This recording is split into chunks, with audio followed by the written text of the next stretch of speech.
Hello everyone. Yesterday we have completed three topics of this chapter. First, effectiveness and efficiency. Second is levels of management. Third is nature of management. In nature of management, we have concluded that management is an art. Management is an inexact science. Inexact science means it is not a pure science like physics and chemistry, but because some features of science is similar with the feature of management, we can say that management is an inexact science. Today we will start with one more nature of management, that is management as a profession. So let's start with the meaning of profession. Profession means some occupation which requires some professional degree and professional knowledge. Without that degree or professional qualification we can't get entered in that profession, right? Like doctors, lawyers and CA. Doctor बनने के लिए आपके पास MBBS की degree होनी चाहिए, lawyer बनने के लिए LLB की डिग्री होनी चाहिए, CA के बनने के लिए आपके पास ICAI के जो एग्ज़ाम्स होते हैं वो क्लियर करने चाहिए. तो इस तरीके से मतलब कोई भी प्रोफेशन बिना डिग्री के आप एंटर नहीं कर सकते, उसके लिए आपके पास एक प्रोफेशनल क्वालिफिकेशन होना चाहिए. Let's compare some features of profession with the feature of management and after that we can easily conclude that whether it is a profession or not. Let's start. We have some features of management and features of profession. So first point is well defined body of knowledge. It means profession is always based on some theoretical knowledge which is given in the some books and journals, and after that we can easily apply in their practical life. ठीक है, जो भी हम colleges में schools में पढ़ते हैं उसको हम फिर बाद में practically apply करते हैं.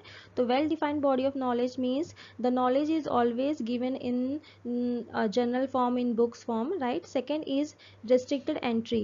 We can't enter in the profession without having such professional degree. ऐसे बता दिया आपको मैंने कि डॉक्टर बनने के लिए आपके पास MBBS की डिग्री होनी चाहिए, तो यहाँ पे एंट्री जो होती है वो रिस्ट्रिक्टेड होती है, आप बिना किसी डिग्री के एंटर नहीं कर सकते. Third is professional association. यहाँ पे कुछ there are always some professional associations and organisations which regulates rules and regulations and code of conduct for that profession. For example bar council of India जिसने lawyers के लिए कुछ rules and regulations बनाए हैं, medical council of India doctors के लिए बनाए हैं, ICAI CA के लिए. तो लॉयर, डॉक्टर और CA इनको अपनी ऑर्गेनाइजेशन के अंदर रजिस्टर्ड होना पड़ता है और उनके रूल्स एंड रेगुलेशंस फॉलो करने पड़ते हैं. Fourth is service motive. Profession का जो मेन मोटिव होता है वो सर्विस मोटिव होता है, मीन्स ये अपनी सर्विसेज प्रोवाइड करते हैं, गुड्स नहीं. Fifth, all professionals are there bound by the code of conduct. जो भी रूल्स एंड रेगुलेशंस बनाए गए हैं वो उनको फॉलो करने पड़ेंगे. Let's have some features of management. First one is well defined body of knowledge. This feature is similar with the feature of profession. इसमें भी same है कि management is always based on some theoretical knowledge which is given in the books, जो हम schools colleges में पढ़ लेते हैं. Second is no restricted entry. इसमें कोई entry restricted नहीं है. Anyone can become a manager. बस आपके पास managerial skill होनी चाहिए.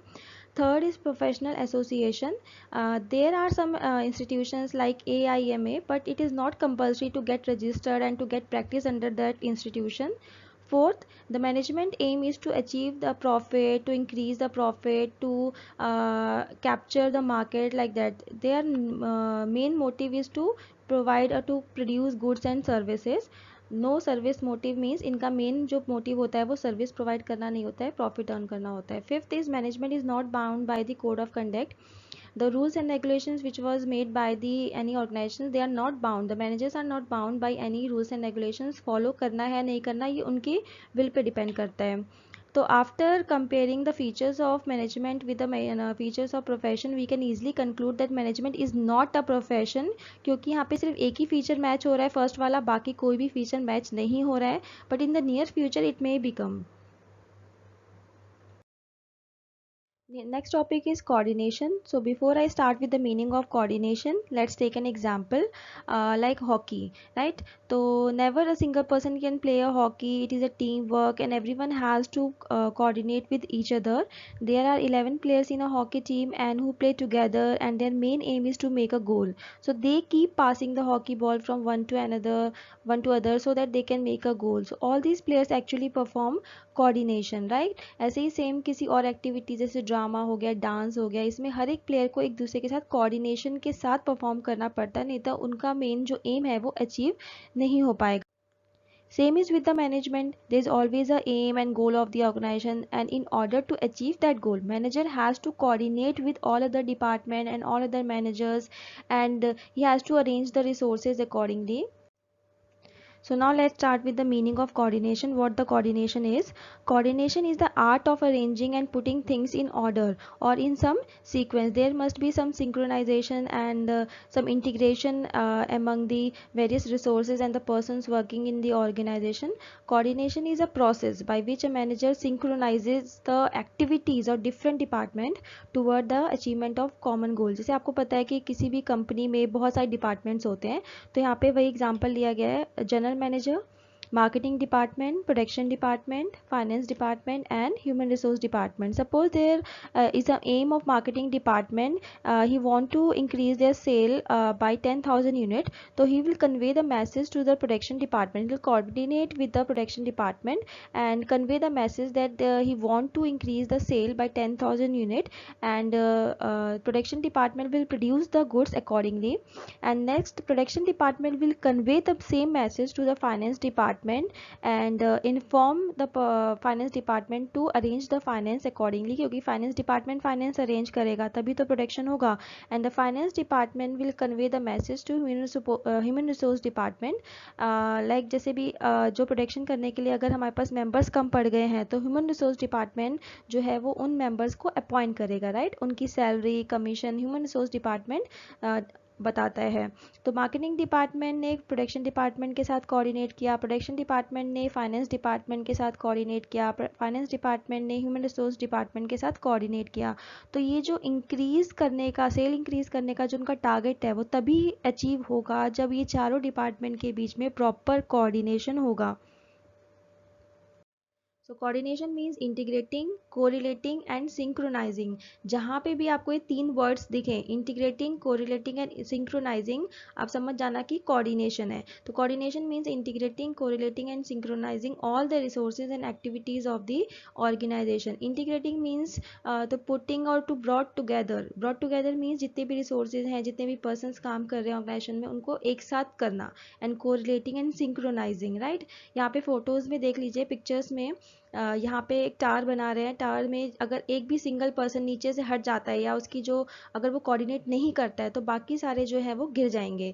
यहाँ पे दिखाया जा रहा है कि 3 पर्सन है, वो एक साथ किसी की को लेकर जा रहे हैं. की मतलब उनका जो मेन एम है उसकी तरफ वो जा रहे हैं, और 3 पर्सन एक साथ जा रहे हैं, means they are coordinating with each other. Why coordination is called as an essence of management? Essence of management means important part of management. Why coordination is considered as an important part of the management? First point is coordination is needed in all the functions of management. Basically, there are 5 functions of management: planning, organizing, staffing, directing, and controlling. And planning, in planning function, coordination is required. For example, if the sales manager is planning to increase the sale, so he has to coordinate with the other department like production department, finance department. उसे अपने plan को achieve करने के लिए दूसरे department के साथ coordinate करना पड़ेगा. तो प्लानिंग में भी कोऑर्डिनेशन होता है. Organizing means to organize and to synchronize the various activities and to arrange the resources accordingly and to assign the duties. Organizing में basically हम resources को properly arrange करते हैं और सबकी duties उनको बता दी जाती है, right? तो यहाँ पे भी coordination होता है. Where the work of one person ends, the work of other person begins. अगर 2 person के बीच में coordination नहीं होगा, तो एक ने अगर अपना काम खत्म कर दिया तो दूसरा जो है वो idle बैठा रहेगा, उसे पता ही नहीं है कि क्या करना है. तो there must be coordination among between 2 persons, right? When the work of one person ends, the other person will start working. Third is staffing. Staffing, it's a process where the company recruit and select the best person for the job for the right time, right? In staffing function, there must be proper synchronization between the number of employees selected and the required qualification. जैसे अगर हमें chartered accountant चाहिए या हमें कोई production department के लिए production departmental head चाहिए, तो हम ऐसे पर्सन को सिलेक्ट करेंगे जिसकी क्वालिफिकेशन और जिसका एक्सपीरियंस उस पोस्ट के साथ मैच कर रहा है, तो यहाँ पे भी मैचिंग वर्ड यूज हो रहा है। तो मैच मतलब सिंक्रोनाइजेशन, सिंक्रोनाइजेशन मीन्स कोऑर्डिनेशन। तो स्टाफिंग में भी हमें कोऑर्डिनेशन चाहिए। Directing means to give proper directions and proper instructions and to motivate the workers, right. जब कोई मैनेजर किसी सुपरवाइजर को इंस्ट्रक्शन देता है तो उसको ये देखना चाहिए they he should ensure that instruction should be related to work only and the supervisor is not getting overburdened। कभी भी 2 बॉस या 3 बॉस एक सुपरवाइजर को ऑर्डर नहीं करेंगे। यहाँ पे हमेशा एक सुपरवाइजर को सिर्फ एक ही बॉस ऑर्डर कर सकता है, जिससे कि वो ओवरबर्डन ना हो। तो डायरेक्टिंग के टाइम पे भी कोऑर्डिनेशन ज़रूरी होता है। कंट्रोलिंग मतलब होता है, controlling means proper synchronisation between the target. हम एक टारगेट सेट कर देते हैं, टारगेट सेट करने के बाद उसको जब हम एक्चुअली अचीव करते हैं तो there must be a coordination. जैसे कि हमने एक टारगेट सेट किया है, हमें 100 यूनिट्स प्रोड्यूस करने हैं विद इन अ वीक, और एक वीक के बाद जब हमने एक्चुअल परफॉर्मेंस चेक की तो 80 यूनिट्स ही प्रोड्यूस हो पाए। तो 100 और 80 के बीच में 20 यूनिट्स का डेविएशन है। डेविएशन मीन्स डिफरेंस है। तो इस डेविएशन को क्लियर करने के लिए मैनेजर जो होता है दे विल टेक एक्शन और ही री plan for the next session, right. वो दूसरा प्लान बनाएगा अपना कि उसको किस तरीके से कंट्रोल किया जाए। तो planning, organising, staffing, directing, controlling, इन पांचों फंक्शंस में हमें कोऑर्डिनेशन की ज़रूरत होती है। जब तक इन पांचों फंक्शंस में कोऑर्डिनेशन नहीं होगा, आपका जो व्हील है, व्हील की तरह ये लोग चलता है, प्लानिंग देन ऑर्गेनाइजिंग फिर स्टाफिंग डायरेक्टिंग कंट्रोलिंग, वो व्हील आपका कंप्लीट नहीं होगा। Next important point is coordination is needed at all the levels of management. Basically, there are 3 levels of management: top level management, middle level management, and lower level management. In top level management consists of CEO, CFO, board of directors, and other head, right? So in this top level of management, coordination is also required.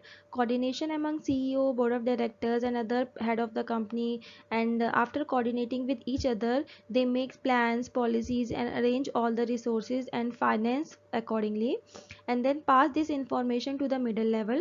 And middle level, where the production department, finance department, it consists of the managers, departmental head. They coordinate with each other, right? Like purchase department will coordinate with production department will coordinate with the finance department, and they try to implement the plan and policies accordingly, and they pass the instructions and the guidance to the lower level, means how to work, how to start the work. And the lower level manager who are the actual working for the organization, they coordinate the activities of all the supervisors and subordinates and ensure that the work proceed as per the plan. जैसे workers हैं, मान लो यहाँ पे subordinate 2 हैं और उसके under 10 workers काम कर रहे हैं, तो subordinate will be responsible for all the 10 workers.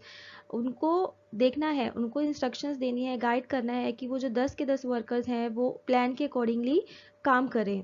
तो यहाँ पे भी सभी के बीच में कोऑर्डिनेशन चल रहा है। जब तक top level management plans middle level को नहीं बताएगा, मिडिल लेवल मैनेजमेंट उस प्लान को इम्प्लीमेंट नहीं कर सकता, और जब तक मिडिल लेवल वही प्लान लोअर लेवल को नहीं बताएगा, लोअर लेवल मैनेजमेंट जो है वो काम स्टार्ट नहीं कर सकते। तो तीनों लेवल के बीच में कोऑर्डिनेशन बहुत ही ज़रूरी होता है।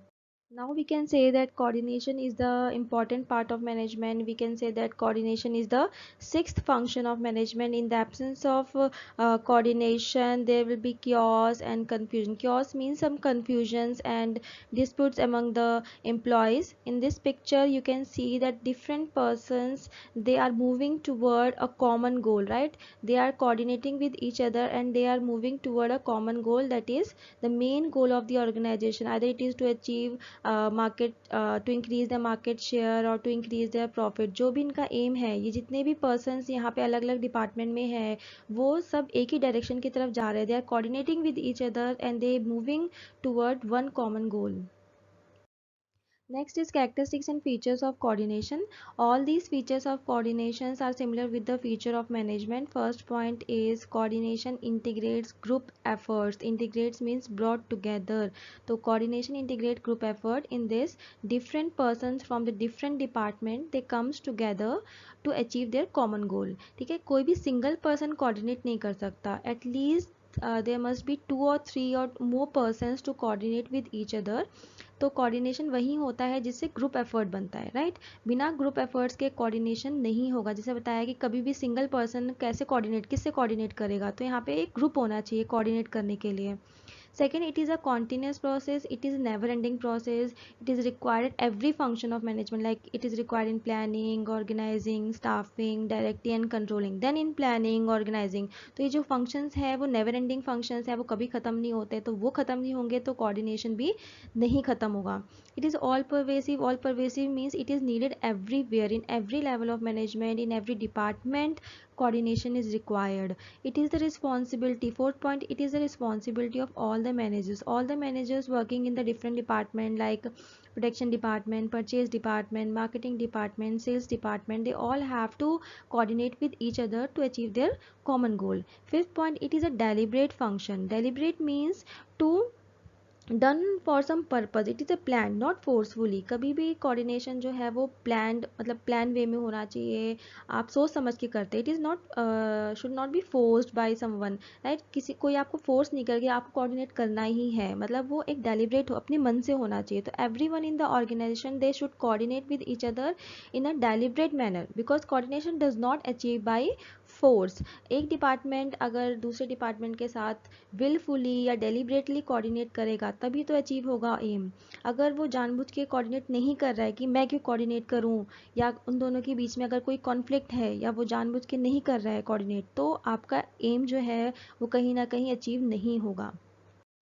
Next topic is functions of management. Basically, there are five functions of management.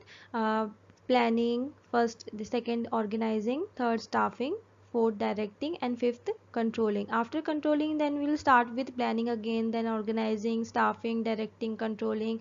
Then we will start with the planning again. So it's like a wheel. It is a never-ending process. ये wheel की तरह चलता रहता है, ये कभी ख़त्म नहीं होता. तभी तो हम कहते हैं कि management is a never ending process and all the functions are never ending process and coordination is a never ending process. तो जब तक आपकी कंपनी, आपका ऑर्गेनाइजेशन चलता रहेगा, ये सारे फंक्शंस एंड कोऑर्डिनेशन भी चलेगा. The top level management, planning and organizing, these two functions are performed at the top level management. Staffing and directing, these two functions are performed at the middle level management. And controlling is performed at the lower level management. Lower level management means the supervisors and subordinate, they perform the controlling functions. And the top level management, they make plans and they arrange all the resources and organizing. Middle level management, they do the recruitment and training and development, and they give directions and instructions to the lower level management. Let's clear all the concept and the functions of management one by one. Let's start with the planning. Planning means thinking in advance. Advance means पहले से ही सोच लेना, what to do, when to do, how to do, and who is going to do it. For example, if company makes plan to increase the production by 10,000 unit or increase sale by 50,000 units, यहाँ पे दो examples दिए गए. अगर production को increase करना है तो उनका प्लान है कि कैसे होगा. अब इसके लिए कुछ स्ट्रेटजीज कंपनी बनाएगी, कौन इस ऑब्जेक्टिव को फुलफिल करेगा, इसके लिए कितनी वर्कफोर्स चाहिए और किससे कितना रिसोर्सेज चाहिए, ये सब कुछ आगे से पहले से ही प्लान करते हैं ताकि आगे जाके हमारा काम जो है वो डिले ना हो. Organizing means to arrange all the resources and all the human resources in the organization. Resources mean men, money, machinery and material, right? So organizing means to arrange all these resources. Fixing the responsibility. In organizing, first of all we divide the work among the different departments. हम काम को divide कर देते हैं, like production department को production का काम दे दिया, sales department को sales का काम दे दिया, marketing वाले को marketing का department दे दिया है. And then accordingly we divide or we assign them duties and responsibilities. उनको उनकी duties दे दी है, then उसके बाद उसके हम इनको resources हम उनको provide कर देंगे ताकि उनका जो काम है वो delay ना हो. Third is staffing. Staffing means putting the right person at the right job. अब हमने असाइन तो कर दी ड्यूटीज़, हमने डिपार्टमेंट्स भी बना दिए, हमने रिसोर्सेज भी प्रोवाइड कर दिए, पर हो सकता है किसी डिपार्टमेंट में वर्कर्स कम हो या उतने सुपरवाइजर्स ना हो, सबॉर्डिनेट्स ना हो. तो staffing means putting the right person at the right job. Staffing functions में अब हम उन लोगों को हायर करते हैं या प्रमोट कर देते हैं. नीचे वाले को ऊपर प्रमोट कर दिया तो उसकी जो वैकेंट पोजीशन है वो फिल हो गई, राइट. और नीचे जो वैकेंट हो गई उसके लिए हम हो सकता है बाहर से किसी को हायर कर ले. तो staffing means selecting, recruiting and developing the employees, right person at the right job. It means hiring and developing the required employees to fill the vacant position. Vacant position मतलब कोई भी पोजीशन वैकेंट नहीं होनी चाहिए, क्योंकि एक भी person अगर वैकेंट हुआ या एक भी पर्सन अगर एब्सेंट हुआ किसी भी कंपनी से, तो वो काम आपका बीच में डिले हो जाएगा। Then has next is directing. Directing means giving proper instruction, guidance, direction and then motivate the employees to perform the task, है ना। डायरेक्टर जैसे फिल्म डायरेक्टर होता है, वो डायरेक्शन देता है और बाकी जो एक्टर्स हैं वो उसकी डायरेक्शन पे काम करते हैं। उसी तरीके से यहाँ पे सुपरवाइजर जो है वो सबॉर्डिनेट्स को डायरेक्शन देगा, सबॉर्डिनेट्स अपने वर्कर्स को डायरेक्शन देंगे। अगर कोई वर्कर हेसिटेट कर रहा है, काम नहीं कर पा रहा है, तो उनको मोटिवेट करना भी डायरेक्टर का ही काम होता है। डायरेक्टर का मतलब यहाँ पे सबॉर्डिनेट्स एंड सुपरवाइजर से है। controlling means comparing the actual performance with the standard performance। standard means जो हमने टारगेट सेट किया था। सपोज यहाँ पे कंपनी ने 500 यूनिट्स प्रोड्यूस करने का टारगेट सेट किया था कि हमें 500 यूनिट्स इस वीक में प्रोड्यूस करने हैं, एंड एक्चुअल परफॉर्मेंस जो है वो है 400 यूनिट्स। तो यहाँ पे हमारी जो प्रोडक्शन है वो 100 यूनिट से डेफिशिएट हुई है। डेफिशिएट मीन्स डेविएशंस आए हैं, डिफरेंसेस आए हैं, राइट। तो यहाँ पे managers will take necessary actions उसके रिगार्डिंग, क्यों ये हुआ, ठीक है, क्यों हमारे जो प्रोडक्शन है वो डिक्रीज़ हुई है, हम अपना टारगेट अचीव क्यों नहीं कर पाए, क्या उसके रीजंस थे, वो फाइंड आउट करना, नेसेसरी एक्शंस लेना और उस सिचुएशन को कंट्रोल करना, राइट। तो कंट्रोलिंग में हम अपने एक्चुअल प्लान और एक्चुअल परफॉर्मेंस, जो हमने प्लान किया था और हमारी जो एक्चुअल परफॉर्मेंस है उसको कंपेयर करते हैं। फिर अगर कोई डेविएशंस आते हैं तो हम जो नेक्स्ट प्लान बना रहे हैं उसमें उसको हम चेंज कर देंगे, अब हम नया प्लान बनाएंगे, ठीक है। तो वो प्लान ऐसा होना चाहिए जो ईजिली अचीवेबल हो, ऐसा नहीं कि आपने हाई प्लान बना दिए हैं जो अचीव ही नहीं हो सकते। तो प्लान ऐसे होने चाहिए जो ईजिली अचीव हो जाएं। देन प्लानिंग, फिर ऑर्गेनाइजिंग, फिर staffing, directing and controlling. Means ये जो सर्कल है, ये जो व्हील है वो चलती रहती है। तो planning, organising, staffing, directing and controlling के बाद फिर प्लानिंग होता है, फिर ऑर्गेनाइजिंग, फिर staffing, then directing and controlling, फिर प्लानिंग। तो इस तरीके से व्हील चलती रहती है। That's all for today. Today we have completed three topics. That first is nature of management as a profession. Second, functions of management. Third is coordinations. In coordination topic, we have done with the meaning of coordination and the importance of coordination and the features of coordination. You all have to revise all these points and learn. And then we will conduct some online examination on Friday. So all the best.